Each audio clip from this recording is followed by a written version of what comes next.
And yeah, if you read the books, do dragons spit anything but fire? Do they spit bars? Do they spit acid? Spit bars? Yeah. That's what the kids say about rapping today. Oh, spit some sweet bars. Spit some bars.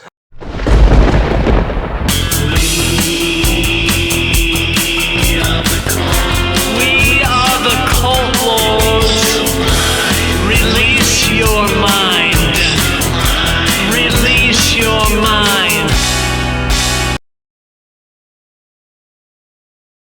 Welcome back, Cult Lords fans, for another episode review of House of the Dragons. So, to start this this episode review, let's take a vote orally. Who would like to get counsel in the session? Aye. Oh, the ayes have it. And, sorry. Oh, I'm so sorry. You bastard. The ayes have it. Unfortunately, I have two eyes and you only have one now. I only have one for you, JR. Well, that you should have listened to your mother better. So I know, that's all I can say. Now, for some of you that have been following our episode reactions, you're probably saying, what happened to episode 8's reaction? Well, real life is what happened. Disappeared like my eye. Yeah, you see, Dane, who is playing Daenerys, as we all know, he had a real world trip planned to Napa Valley. Yes. With his wife. And I happened to be gone last weekend as well to see my classmates for our class reunion. Which number was this? This is high school, right? Yeah. It was up there. It was up there? Yeah. Like 15? Yeah, 15. Yeah, like 5-year class reunion. So, but it was good to see all my friends. Mm-hmm. Got a lot of subscribers while I was there. I know. You went nuts. I went nuts. Definitely appreciate that. I probably got about 15 subscribers from my classmates walking around with a card with a QR code saying, scan this. You see, we're on our way to 1,000 and we need every subscriber possible. So if you have not subscribed to us yet, please do us a favor. Please subscribe to our YouTube channel by hitting the red button that says subscribe. Doesn't cost any money. A lot of people thought, does it cost anything? Really? That's still out there? That's still out there. We bend the knee to you to subscribe. Please. Doesn't cost anything. Free. But we put out lots of content. We put out a trailer reaction every day. We put out these House of Dragon reviews. We do movie reviews, and soon we're going to do a zombie 5-part series on just about zombies. And then we're also going to do some music stuff after Halloween. So, and Halloween is our 1-year anniversary, so we will be It'd be great if we had hit 1,000 by then, but it looks like we'll get to 400 at least. 400. I'll accept 400. So, but before we start this, Daenerys, yes, what shall we be drinking today? Well, Dr. McGillicuddy's, because of my eye injury, Daenerys thought it would be good to have Dr. McGillicuddy's. You did think that. Yes, black licorice schnapps. Black licorice schnapps. So anyone who's out there is a black licorice fan, we'll tell you if this is good. Fortunately, I am not, but it's one of his favorite beverages. I love black licorice because when I grew up, my grandpa, he was quitting smoking. Oh. So his way of quitting cold turkey, he'd carry black licorice around in his shirt pocket.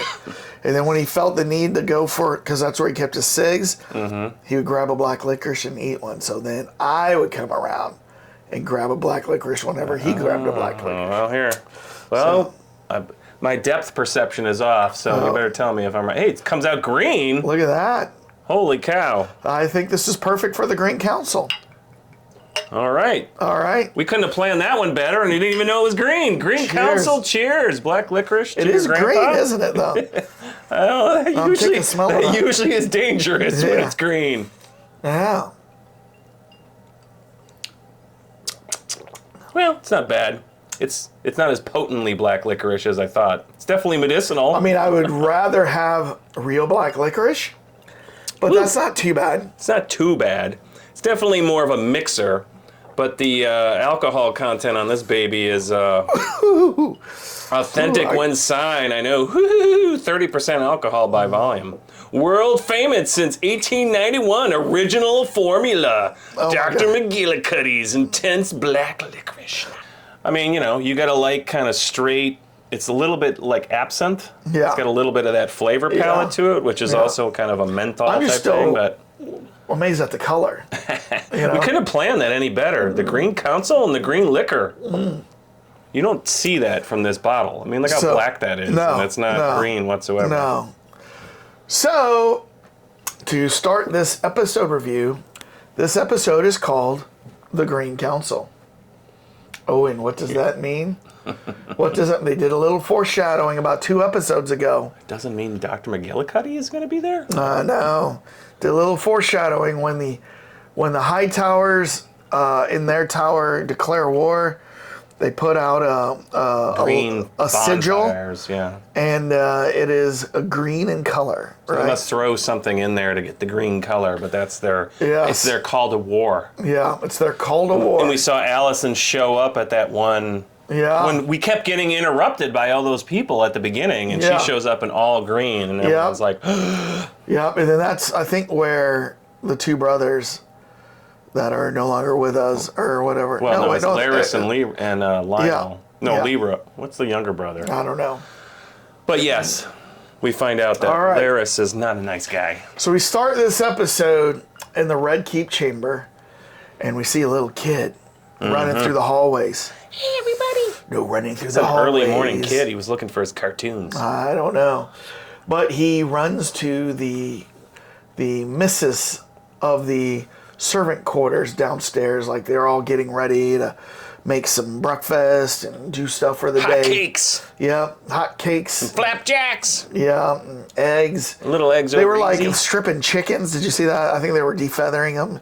And it's a tough day. He whispers to her, and she's all, oh no. Of course, we know what's happening if you watch the previous episode. Yes. So she goes up to tell the queen, and tells the queen that the king is dead. And you know what? What's kind of sad is, since we didn't do last week's episode, it really, to me, when it ended with King Viserys in his bed crying, like taking his last breath, I felt sorry for the king. Because, but I was also happy for him at the same time because he was in such pain. Right. He was definitely enjoying his probably green house milk of the poppy. Yeah. But I mean, it's the unfortunate thing. He wasn't made to be king. He wanted to be friendly. He wanted everyone to get along. Yeah. Can we all just get a bong? Yeah. But that was a kind of you've never heard that before? Instead of saying, can we all just get a bong instead of get along? Okay. No. But that was a sad scene because he kind of died on his own in his bed. I was kind of thinking, literally as she's walking out the door. Yeah. You know what I mean? Like, she couldn't hang on a little bit longer there. Yeah. And the king is by himself. They really kept him under no guard. No, maester wasn't a hospice worker. I thought that was kind of an odd scene, but it was unfortunate that he died. So, word has gotten to the queen that the king is dead. So the queen immediately goes to Otto's chamber. Tell no one. Tell her father what's going on. And the father's like, we must tell no one. Who else knows about this? So she says, well, just, my handmaiden and the little boy. Right. Right? Mm-hmm. And he's like, well, we must summon, Prince Aegon. Where is he? So she's like, I don't know. I haven't seen him. Aegon. He's like, all right, I'm going to work on that. But meanwhile, we need to rally the troops, basically. And so that's when they call the small council chamber. Yes. And they close the doors for this. I thought it was interesting how they missed the balls are just thrown around the table. Like, here you go. Rolling balls. Here you go. You can check in. Everybody can check in. Check in now. Maybe. And then Lannister's like, what? What's so important that it couldn't wait until the morning? Plus, I think the queen rolled it to him. It was like it came from her end. She was sitting there, obviously running the show. Yeah. What couldn't wait until later? I mean, it's so early, you know? No, man, I miss my flapjacks. So Otto Hightower, the Hand of the King, says, well, we are all here because the king is dead. And everybody's like, Not the king. oh no, what do we do? What? Well, What? they said that for about 10 10 seconds. seconds. What do we do?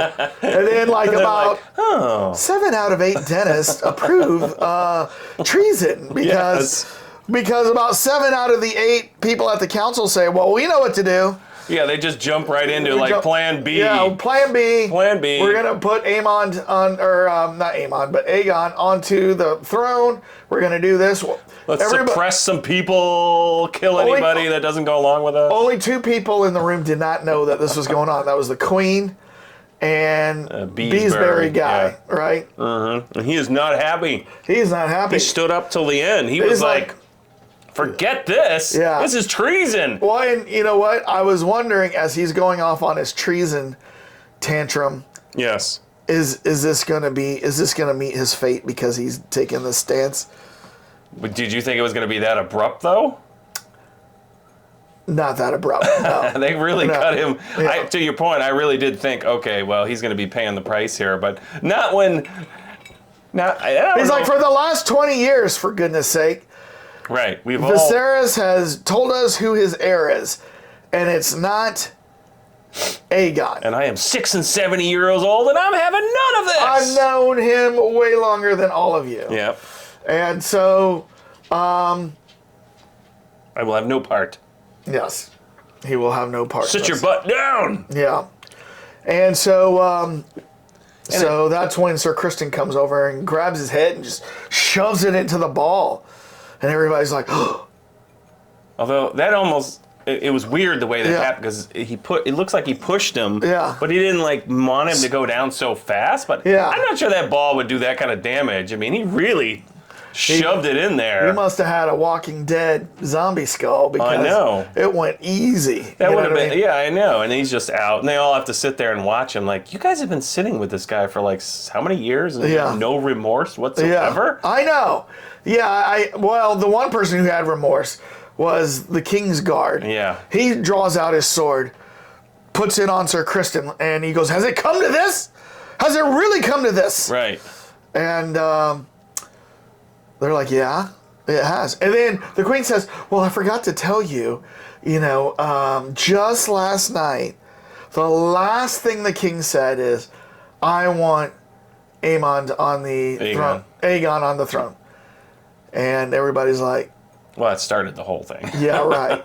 Yeah, right. Yeah. Well, no, everyone was like, okay. Yeah, that sounds good to me. Except for the Beesbury guy. Right, Beesbury's the only one who had any remorse. Yeah. Well, the Maester was kind of reserved, but he kept his mouth shut, and he actually tried to stop Beesbury. Like, come on, Beesbury. Yeah. Just let's hook up with the program. Yeah. So. Yeah, it was interesting how they all just had their little Hightower plans going already. Yeah. So once he's down, they make plans of like what they need to do, and then they need to find Aegon first, and then we gotta coordinate them, fast, and we gotta do it in front of everybody. Everybody has to see this. Yeah. You know what I mean? It's gonna be a grand spectacle. It's got to be a grand spectacle. So. So you got Otto and Alicent, basically. Right. 2 different camps sending their people out. Well, but one thing, what was it they said was we got to round up everybody first so the word doesn't get out. And then they say something to the Lord Guard about like going and taking care of somebody. And that's when he like folds up his cape. And he said, I'm not doing this. Yeah, they're like, he's like, I didn't sign up for killing. He didn't say this, but I'm paraphrasing. He was not in the game for just killing random people. He was like, get out. He's like, you know what? I will come back when you decided on a king. Yep. Right? So he leaves. He takes his white cloak off, puts it down, and he's like, I'm out of here. Yeah. But then they're like... So you got 2 factions, like you were saying, looking for Aegon. And actually, you would think after... that happens, and he takes his cloak off, and because they say, do not open the door, because they really wanted to move that Beesbury body, and they're like, no, let's finish this. He leaves, but you'd think they would go after him. Who's going to go after him? Well, right, I know, but nothing happens. Yeah. So there's going to be some payoff sometime in the future with that guy. Maybe, but... That's my guess. Because Sir Criston probably would have challenged him, but the queen like backed him off and said, Right. "Don't do this." Because she's so- like, I'm not in any. He didn't insult me. Right. Because I always love the way Sir Kristen tends to. He took a vow to protect the princess, the queen, and somehow that turns into I took a vow to do anything she wants against anything, And He's a hothead, man. he is so. He's kind of dangerous. Yeah, he's still pissed that he was rejected. Like you brought up in the previous episode, Get over this, Mr. man. Immature It was about one he's night. just mad. I know. One night with the queen, princess, right? Right. You should be counted so lucky. I know. One night with a princess? I know. Most knights would love that. I know. So, so now we've got two factions out looking for Aegon. You got Eric and Arik, right? Ah, the twin. Another set of twins are confusing as anything. Yeah. Eric and Arik. And they are working for Otto Hightower. And then you have Sir Kristen, who goes out for the princess, and Aemond goes along to kind of tags along because He's like, let me go with you. yeah, I'm gonna go with you. I am liking Aemon. It's a good look. Yeah. It's a good look, right? Yes, like Nick Fury. I gotta have my lips that way too. You notice many- he always has like Yeah, pursed lips or whatever. I know his lips are always like. he's got a very he always looks like he's got dry mouth. But You need some Dr. McGillicuddy. yeah, he needs some. Solve that dry mouth. Yeah, give me a little Dr. McGillicuddy. I got right some there. dry mouth. I Yeah. need some McGillicuddies. All right. No more dry mouth. So Cures all. cures all. Actually- I bet this was sold in the 1800s Originally. as a tonic of some kind, right? So I will say this: I am not a black licorice fan, but Yeah. this is actually not bad. It's kinda growing on It you a grows little on bit, you. yeah. So- Maybe I can grow my eye back. yeah, it turned your teeth green too. Yeah. No, just kidding. Those are naturally that way. So, so anyways, so yeah, they go out looking for, and they go out Aegon. to Flea Bottom. They're looking The for flea everywhere. bottom streets. The first place that they go to is A local. the local Pillow house. local Pillow shack. hoe house. You know what I mean? Yep. Best little Affectionately hoe known house as in in Flea Bottom. in Flea Bottom. I don't know if that was the best, but it's Yeah. definitely one of them. And then that lady comes The out. lady comes out and she's like, I recognize you. you were here a long time ago. Aegon hasn't been here for a while, but you've grown up a bit. Yep. And you get a sense at that point that Aemon is not like Aegon. And there was a little exchange there with Kristen and him, where both like, I don't know any of the seedier parts of Flea Bottom because I don't do this stuff. And then he was like, he made his little pitch like, he goes, I'm the one who studies history. I'm the one who studies sword fighting. I ride the biggest dragon in the world. I should be king, Yeah. right? I got the cool eye patch. And then Sir Kristen goes, unfortunately, it doesn't work that way. Right. You're not the firstborn. Yes, So, unfortunately. yeah. But you kind of thought Aemon being a little on the cutthroat side might have orchestrated Aegon being taken out somehow. oh, yeah. You would have thought that would have happened because he obviously is the fighter. He's got the dragon. He knows how to do it. He knows Aegon is a complete slouch. Listen. And it's like, come on, why didn't you orchestrate him getting like killed at a whorehouse or If something? I was Aemon, and I don't know how much he loves his brother or not, Yeah. but I mean, his brother is like, I don't want to rule. I want to, send me on a boat. I would have been working the last 5 years, networking, making contacts, and then making Aegon disappear. And you probably would have had a lot of subscribers too, Yeah. right? Yeah. If you were Aemon versus Aegon? Yeah. What? So Oh. because that's exactly what you do. You're great at Yeah. networking with subscribers. Exactly. This guy. Well, But, I would have. he I would is. have been networking. I would have know. been building a power base. I would have.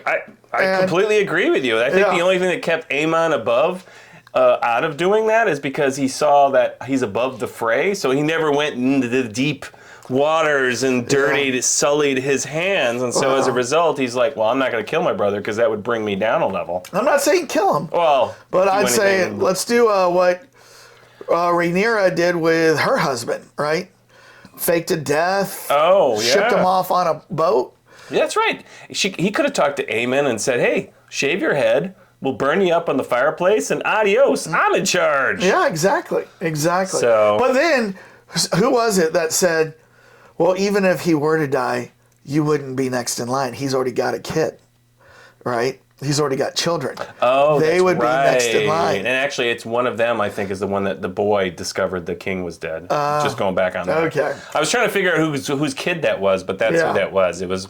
So I forgot about that. Aegon did have a couple of kids with his sister. So while Aegon and Sir Kristen are at the brothel, Eric and Arik, they go to the local fight club. Yeah, the fight club. And the first rule is don't talk about Fight Club. Don't talk about Fight Club. The first rule of Fight Club is you do not talk about Fight Club. The second rule of Fight Club is you do not talk about Fight Club. So, but no, they go in there, and it's really weird because it's like 10-year-old boys with their teeth filed. I know. They got nails and like. I thought they were, I mean, I'm glad they didn't go there, but it was like, God, that is disturbing. That is disturbing. Like, if I was king, and I heard that this was going on, I would shut that. You would run a sword through them? I would run a sword. Bring the sword out again, man. Run a sword through the leader. I agree with you. I'm amazed that a lot of that stuff is happening under Viserys' eye. Well, but it's easy to happen under his eye. Yeah, but yes, right. But no, I mean, single eye. He does have a single eye, but even that, you don't want me to lift this up. He doesn't engage really in that. So yeah, well, and he's been kind of out of it with his milk of the poppy for the last probably 5 years, and when Rhaenyra and well, that was the previous episode when they show up and they're a little pissed. Like, are you guys just keeping him drugged the whole time? I mean. It kind of probably happened all the time. You saw Prince Daemon take the tea and he's like, I think there's a little something extra in this. You know what I mean? There's a little wang in here. Where's this flavor? I've noticed this before. I think this is more than Splenda, you know, and like a little sugar in the raw. No. All right. But no, back to that, Eric and Arik. So they're in there, and Eric points out and he goes, well, Aegon has been here, and he points over in the corner, and there's a little kid Targaryen with very blonde hair looking kid. Yeah. Says that's one of his bastards, right? Well, he implies it, definitely. That Aegon's been busy, and he has little Targaryen rugrats running all around. And he goes, the rumor is that's one of many. One of many. Yes. So, but there, a woman comes up, she recognizes who they are.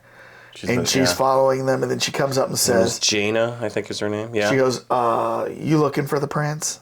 And they're like, shut up, woman. Get out of my face. Get out of my face. And they go, oh, I can take you to him. Aegon? For a little bit of money. A little dinero. And all of a sudden they stop, and they're like, where is he? And we'll tell you if it's worth the price. For a pittance? She's like, oh, no.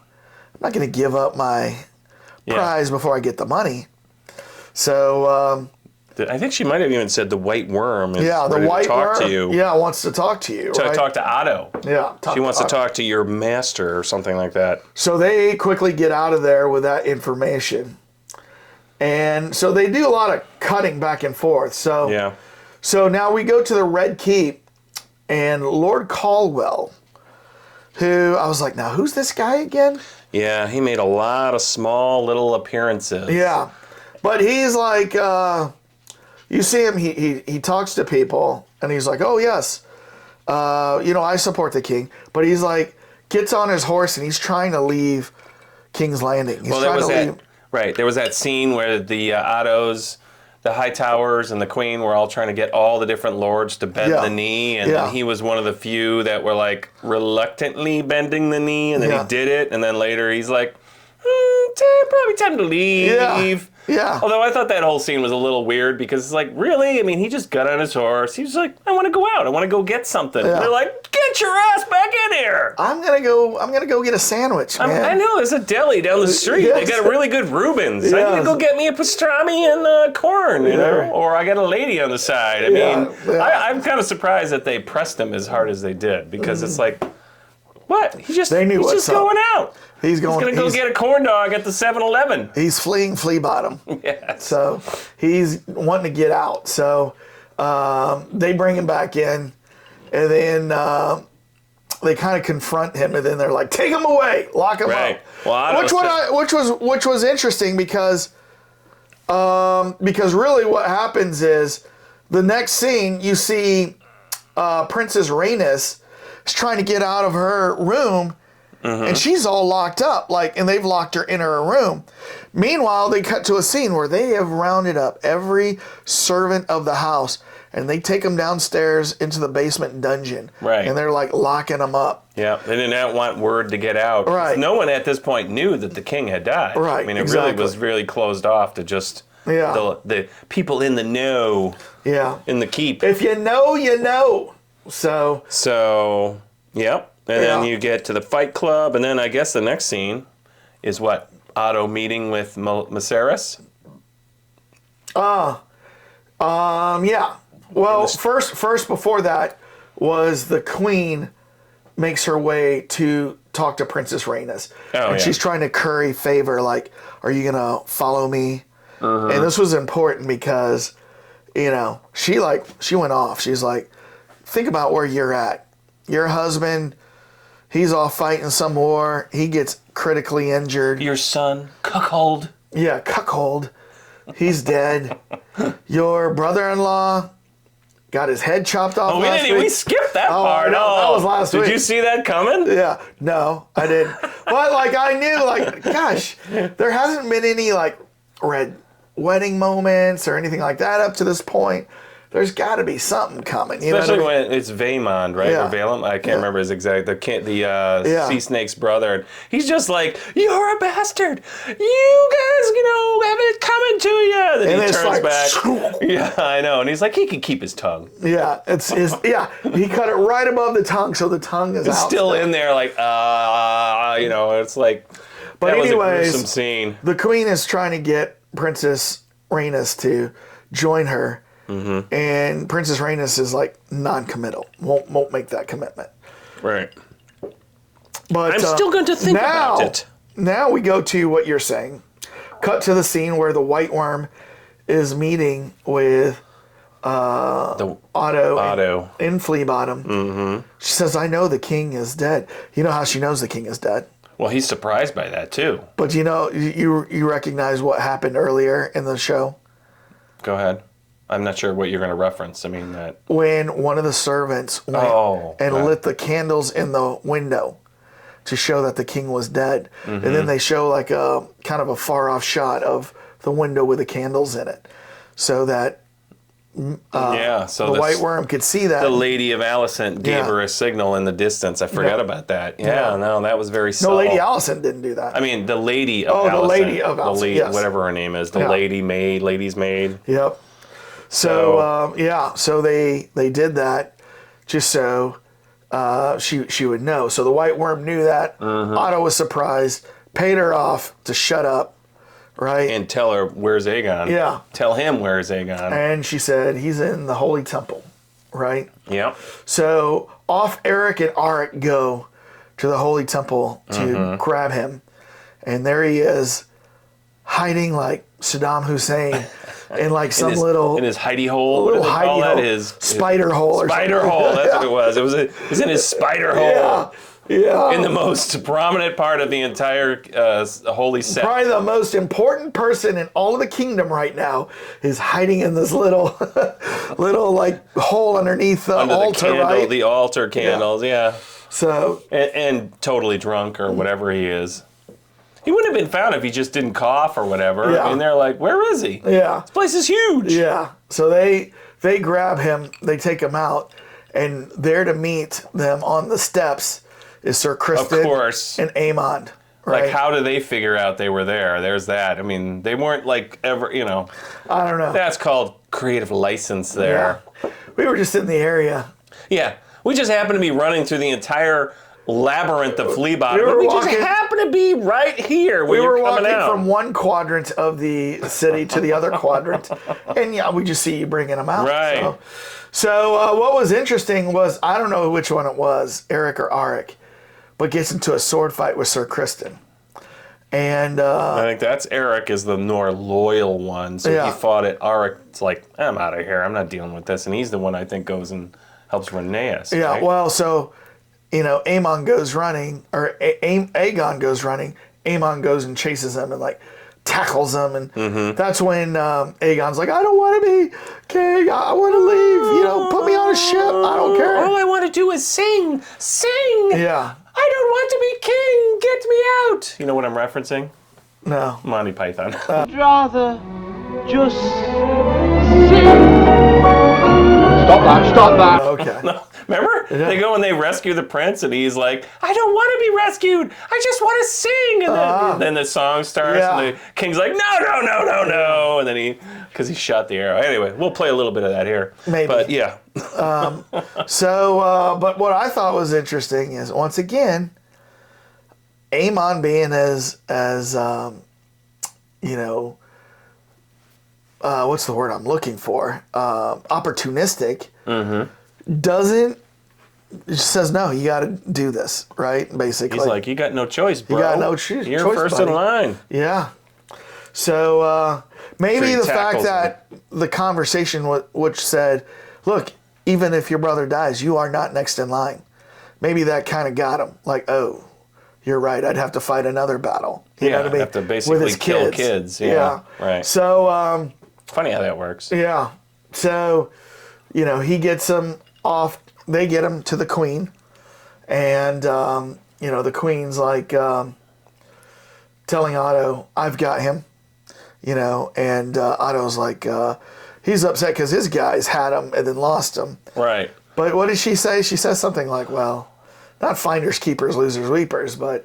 Well, she was glad she got to him first, Right. because then she can influence how Aegon Right. is, and that Right. she's trying to actually make him be a nice guy. Yeah. Like, let's, play this out. Let's be nice. Let's not Yeah. kill anybody. Yeah. And Otto's And she even like, says, everybody's going to say, you need to kill your aunt, Queen Rhaena. I think you can do this without reverting to that. You know what I mean? Yeah. So then, we cut to Larys in the Queen's chamber. in the Queen's chamber. And They're having a little conversation. he's like, hey, look, I don't know if you know this, but Otto Hightower, went to the White Worm. She already knew the king died. And she's like, well, how would she know that? She has spies. And he goes, there are little spiders all over the place, right? Web of spies A at web of work in the spies. Red Keep. Yeah, Along its thread travels news of all our doings. Yeah. Your father knows this, but he has left it in place. yeah. And she's like, well, you need to take care of this. And he's like, oh, I can take care of this. Now, can you take care of me? She slips her stockings off and we see her ankles. And he's like, let's have a little less conversation. Da, da, da. So you think it was ankles or feet that was getting him? Well, it could be either. I don't know. Right. They made like both. Like he definitely. Yeah. Well, I thought that was such an odd scene because when I first saw that happening, I was like, man, they are really casual now together. Like she's like, I'll just slip my stockings off and put them up on the table, put my little toesies looking And all you at can do you. is stare at those feet. And he's like, He's like, look at that, 2 healthy feet. be still, my beating heart. I don't have healthy feet, Yeah. right? And then So- she takes the rest of the stockings off and turns to the side and then turns away and, you know, Larys is... He must be Quentin Tarantino, because Quentin Tarantino always has feet scenes. Oh, does he have feet scenes? With Uma Thurman. Oh, yeah, And that's Once true. Upon a Time in Hollywood, there was a Did that foot with Margot scene. Robbie? No, it was one of the Mansion Ranch girls in front of Brad Pitt, and Brad Pitt's looking at her feet up on. It's like she's got dirty feet too. Oh, like, yeah. Hippie Yeah, well, feet. yeah, right. The So- hippie feet.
But that scene changed dramatically from the way it started. I mean, I was kind of like caught off guard with like, okay, like that's the relationship they have. She's like, I will give into his foot fetish, and it's and obviously he will give me his info. It's happened on more than one occasion. Yes, because she seems like she knows what she's doing. The drill. The drill. The drill. Oh, okay. Let me drop my stockings, and I'll get the information. Yeah. So Eric goes up and gets Princess Rhaenys and says, "I've got to get you out of the city. I've got to get you out of the city." Mm-hmm. So they start running like out of the city through Flea Bottom. But meanwhile, there's a massive roundup going on with all of the King's Guards, like rounding up people. And I'm like, at first I'm like, what is going on here? Well, you think they're going to go around and start slaughtering I thought everybody? you were going to kill people? Or... And then she was going to get caught up in it, but that's not what was going on. No, what it was back to that Green Council, that small council, when they said, we need to make this coronation public, a spectacle for everybody to see. Mm-hmm. So they're rounding up the entire city to go to the dragon pit to watch the coronation of the king, right? Yep. And watch him be crowned as king. Mm-hmm. So the queen gets separated from Eric or Arik. Princess separated. Rhaenys. Said the queen. Oh, yeah. I'm sorry, not the queen. Princess Rhaenys. She gets separated, and she ends up in the middle of the dragon. In the middle of the dragon pit thing. Yep. And so, the queen has brought Aegon there, and so Sir Otto Hightower, the Hand of the King, starts going into a speech about what a sad day to the crowd, and what a glorious day. Mm-hmm. And he goes, "You got yourself a new king," and it's dead quiet. And then a couple people start clapping, and then everybody claps. Yeah, that was kind of. They needed to show that one guy who was like, like everyone starts clapping after that. That was kind of a funny scene because is anyone gonna clap? Yeah. So they're clapping, but meanwhile, you see Princess Rhaenys making a beeline down to the stairwell to get down into the dragon pit. Which I thought was a little on the hokey side. Like, really? No guards there. No guards there. Yeah. She just is like... Nobody guarding the dragon pits. There's these giant dragons downstairs. Yeah. And they think some of the folk might be a little curious. Yeah. Maybe I'll find some gold down here. Or, like, no... I thought the exact same thing. Like, come on. But she gets down there. And meanwhile, as they are crowning him... You hear one big roar, and everybody else like looking around, and people start kind of running out, and they're like trying to close the gate because they want them to stay there. Well, comes not up yet. In the middle. Well, not yet. The people are running because they hear the roar, and the guy's like, "Close the gate!" And then suddenly, boo! Out through the floor, you see the dragon coming. Mm-hmm. And this was interesting because I was like.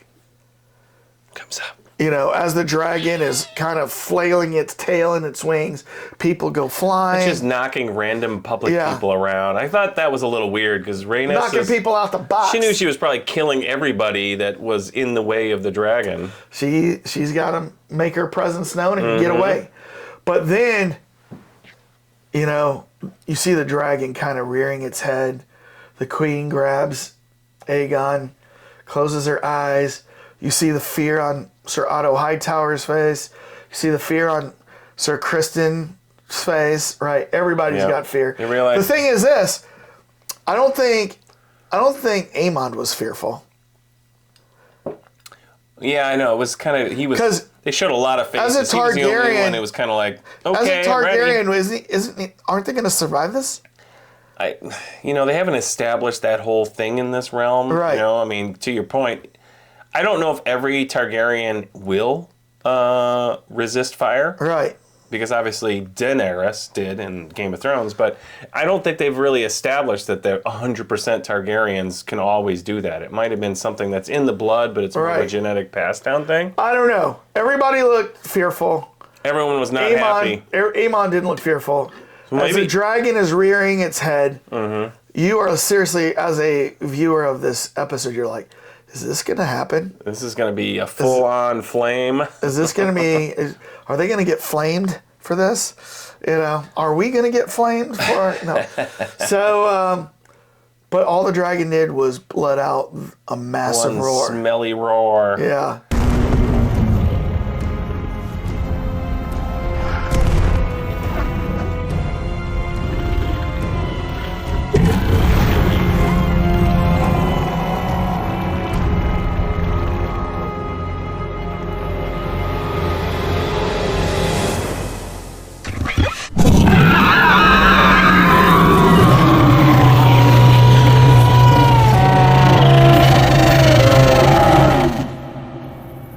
Well, that was a big thing telling of Rhaenyra is because she kind of looked at Alicent, I think, as I could have had you. I could have had you. Just remember, I could have had you. But there might have been a mother-to-mother thing, like, I mean, if I'm going to kill all of your kids right now if I do this. Right. So I think she held off, but she was also, warning message, get ready. I've just proven I can take you all out very quickly. I have a feeling she might regret not pulling the trigger down the road. I would agree. We'll see. Yeah. But then the dragon, suddenly that door, which was kind of half closed, didn't look big enough for a dragon to get out of. But the dragon gets out of it and then is big again and flies away. Yeah, kind of did a little hop, like, let me pull everything in and go shoot through the door, like did a little rabbit hop out. Yeah. Because remember, Otto then realized he needs to open that door because remember they were trying to close all the people in. And he's like, open the door! Yeah. And like they did a reverse there. And the dragon gets out and flies off into the night or the day. That just shows how dangerous dragons could be in like I know. Used.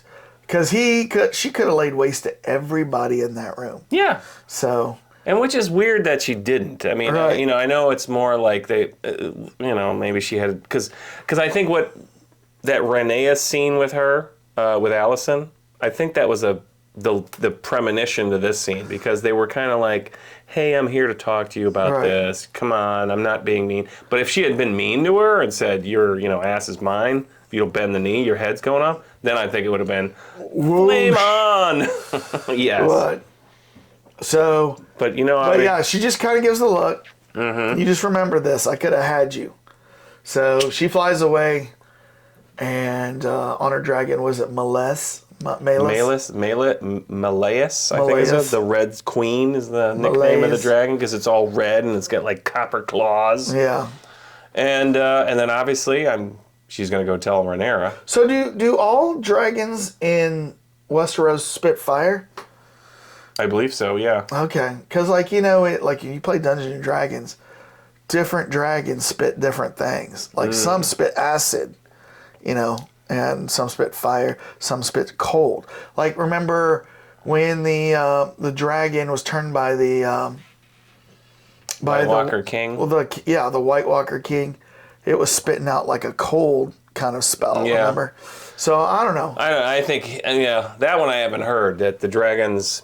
Everything I've read, and I'm not saying, because for God's sake, Once George again, R. Martin, we have not read this book. We have not read the books. We are not the book readers, so we don't know everything about this. Some nice pictures, but if you are a book reader, help us out. Let us know, do all the dragons spit fire, or do any of them spit different things? Mm-hmm. You know what I mean? I have never seen anything or any mention in anything that I've looked up that ever said they do anything but fire. Okay. They are obviously all different sizes, so I think R.R. Martin was trying to make them unique in that way, but in colors, but I've never seen anything other than fire.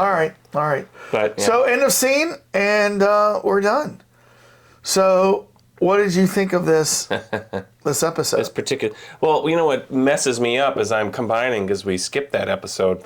In my mind, they're kind of like together, these two. But I thought this one was really interesting because they really put an exclamation point on all the relationships. Like, who's in what camp?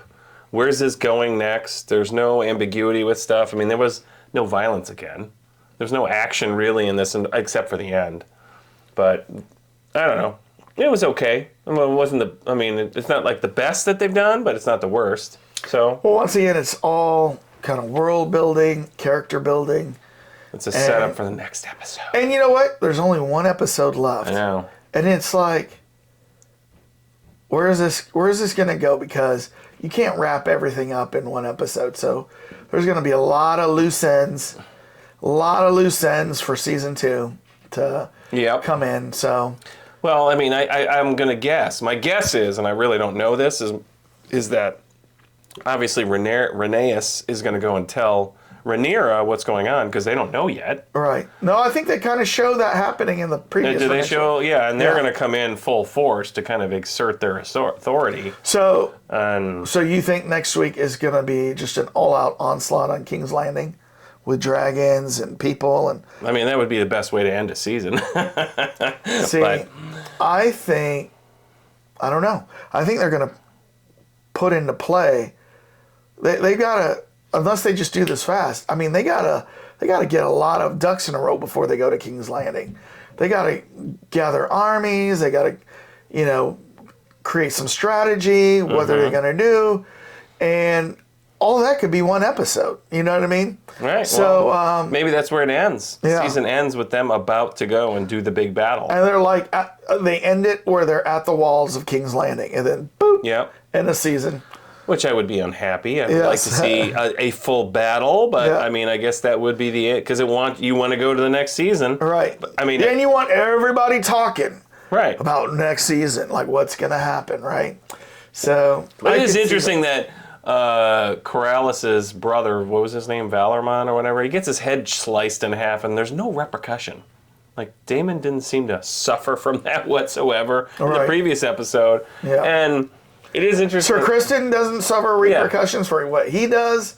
Nobody has suffered repercussions. I know. What's up with that? But yet, when you slight the Starks, every one of them plans their revenge. By the way, Arya spent several seasons planning her revenges, right? Right. And when they had the whole bend the knee scene in this one, was there a Stark in there? Because he was in the original scene. It was like Eddard or something like that. He was in that first. I don't remember seeing that. So. I don't remember seeing him in this one. Yeah, who knows? Would have been interesting if they had brought him back, but that actually is very telling. Maybe they didn't get everybody. They only got the people that were in the immediate vicinity to bend the knee. I like this episode. Yeah. Once again, it's world building. It's getting ready. I just can't see how they're going to wrap this up with a nice tidy bow. There's going to be a lot of loose ends. But tell us what you think, Cult Lords fans. Mm-hmm. Did you like this episode? Did we miss anything significant or any Easter eggs that we should have known about? Kindly go tell us what we missed. Should we have kept our eyes open? Yes. Our eye open for one specific scene? That's... Detail? Dane, you could have two eyes today. I know. You didn't. It was a gift. It was a gift. You had to go and play with your boomstick.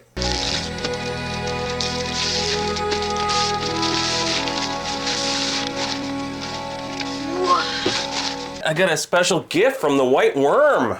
Oh, she gave you a gift too? Yeah. What did she give you? She gave me my very own Red Ryder BB gun. Oh my gosh, that's way better than what I got. She got me this lamp with a leg. I don't know what that's about.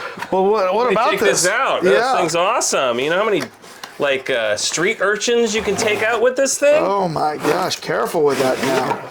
Careful with that. So we've got put an eye out. Okay, Black Bart, now you get yours.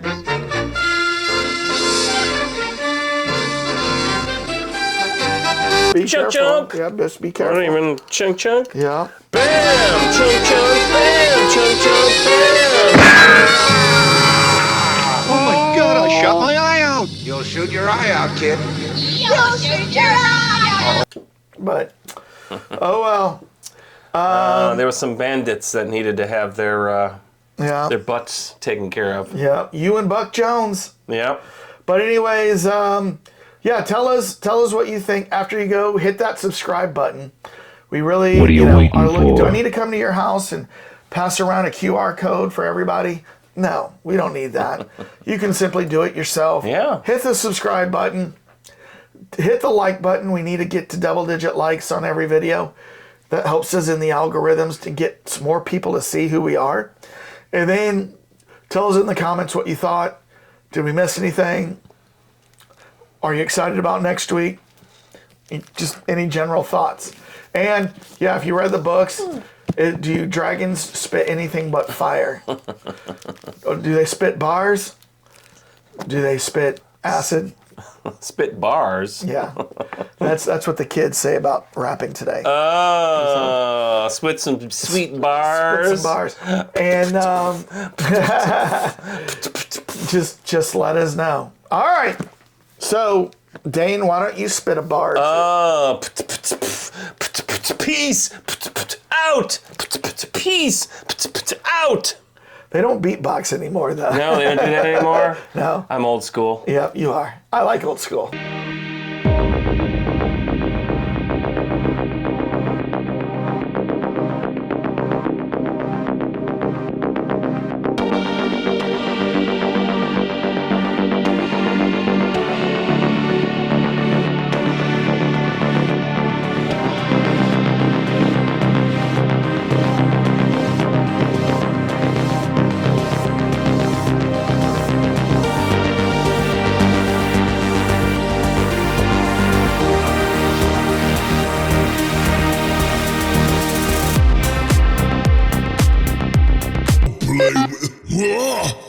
Why you always talking shit?